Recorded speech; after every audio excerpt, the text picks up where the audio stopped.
Today we're going to talk about Kodak's long-awaited Super 8 camera that, since its initial announcement nearly 8 years ago, has skyrocketed from $750 to over $5,000, nearly the price of a red Komodo cinema camera. Now there's been a lot of speculation as to why the camera cost as much as it does, but after talking to the original developer of the camera, looking at the original announcement from 2016, and getting a few words from Kodak themselves, I think we can kind of put two and two together.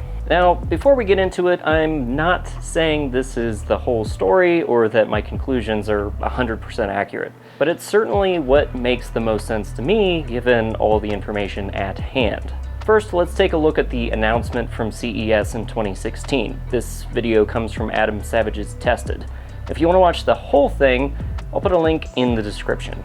What we've seen over the last few years is there's really been an analog renaissance. Like, people are excited about vinyl records, craft, they're making things, and across the creative community there's an interest in film, and so we wanted to kind of come out with a camera that's built for the filmmakers of today. So when you buy a film cartridge, you're actually going to be paying for the development, the processing, and the scan and upload to the cloud. This will be uploaded to the cloud, you can download them, start to share them, edit them, and work with them right away. Its retail price will land somewhere maybe around $750. If you have other cameras, you'll still be able to buy the film, use your camera, and get it processed and sent in and uploaded to the cloud. All of that stuff will be there for shooters, whether they buy this camera or not.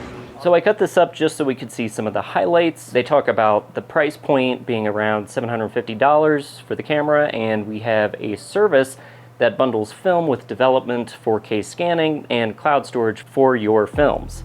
All things that would make Super 8 filmmaking way more accessible to the general public. So how did we get to $5,495? Well, let's take a look at a few arguments. First, that's just what Super 8 cameras cost, right? For example, if you adjust for inflation, a Canon 1014 XLS, Canon's top-tier Super 8 camera released in 1979, would cost almost exactly the same. The issue with this argument is that cameras like the 1014 XLS were cutting edge at the time of release. In fact, that particular camera was the first 8mm camera to use a single chip CPU, which in 1979 was a pretty big deal.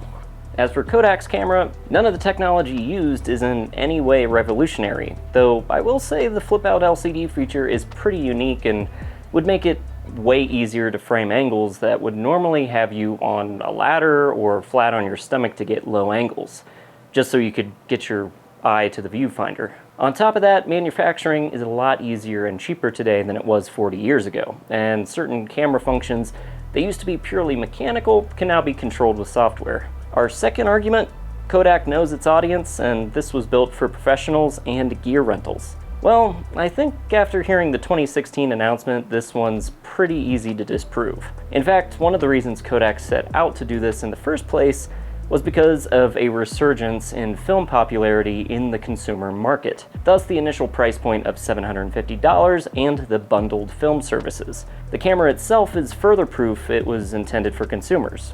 For example, 16-bit audio recording and micro USB charging. So how did a consumer sub-$1,000 camera get so expensive? Well, let's see what Kodak had to say when I emailed their PR department. Initial announcement of the Kodak Super 8 camera garnered even more interest and excitement than anticipated, requiring a pivot to identify the right development and manufacturing partners to scale the camera. Then, amidst the global pandemic, Kodak had to pause the camera program. Kodak has remained committed to delivering a new camera to our dedicated customers, ultimately bringing its manufacture in-house. So to break this down further, Kodak commissioned a small manufacturer to develop the camera, went through R&D with another manufacturer that could properly scale the operation.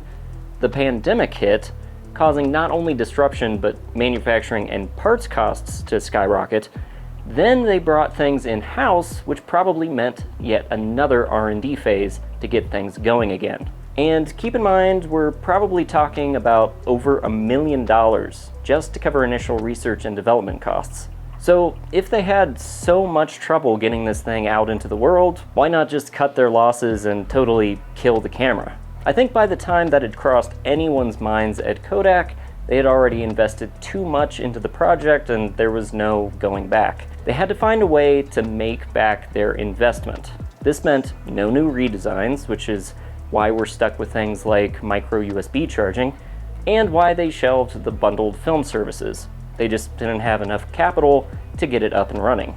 So why is the Kodak Super 8 camera so expensive?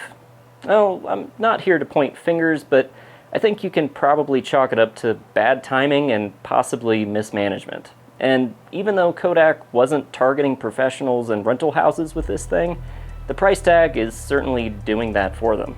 Now, am I happy that this camera is finally out into the world? Well, absolutely. But I hope this doesn't just turn into a failed experiment.